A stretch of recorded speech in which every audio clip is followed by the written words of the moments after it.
আমার বাড়ির মা মা বলে ডেকে এসেছে। এই জীবনে কেউ কোনোদিন আমার মা বলে ডাকেনি। তাদের মা ডাক শুনে আমার মাতৃত্ব শেষ হয়েছে। শুনে নিয়ে দেখি কে আমার মা বলে ডাকে। দিয়ে দেখি রোগীর ক্ষুধার্ত থেকে আমার মুখের পানি চেয়ে বলছে, মা আমাদের বড় ক্ষুধা পেয়েছে, কিছু খেতে দাও। তাই তো আমি সেবা দেব বলে করে ঘরে বসিয়ে রেখেছি। ভাবলাম ঘরে আমার কিছু নেই, স্বামী আমার ভিক্ষা দিয়েছে, ভিক্ষা করে আনলে তাদের আমি সেবা দেব।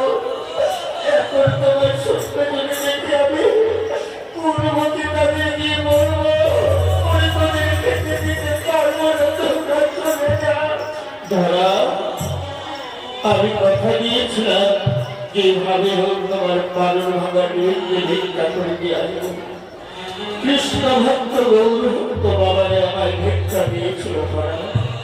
দেখলাম পালন ভাঙার সময় অতীর্ণ হতে চলেছে। তাই আমি দ্রুত গতি হাঁটতে গিয়ে নদীর কাছারির পাপ প্রশ্ন করে দিয়ে সেই চালগুলি পানি মরে করে দিয়েছে। সেই আমি সত্য শুনে নিয়ে এসেছি।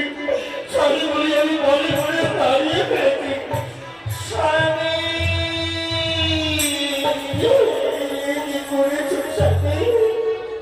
সেই ভিক্ষার সকল তুমি মানে মনে হারিয়ে ফেলেছ। এখন আমি কি করবো? তুমি তো জানো স্বামী, যে ক্ষুধার্ত যে কুড়ে ঘর থেকে যদি চলে যায়, যে গৃহস্থর ঘর থেকে চলে যায়, সে গৃহস্থ লজ্জিত পুত্র সব নিয়ে চলে যায়।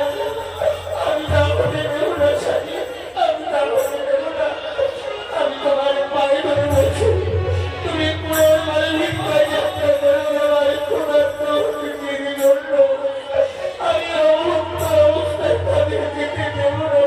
ধরা না না ধরা, আমি ওকে সবাই ছোট দেব করে দিয়ে আসতে পারি। ধরা এসো এসো ধরা, আমি তোমার দুর্ভাগ্য বলে আশীর্বাদ করছি। ধরা তোমার পাশে যেন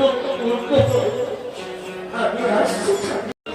যখন তোমার পারভাগের সময় অতীত দেখি, যে হাত পেরিয়ে হঠাৎ নদীর কাছারি পড়ে গিয়ে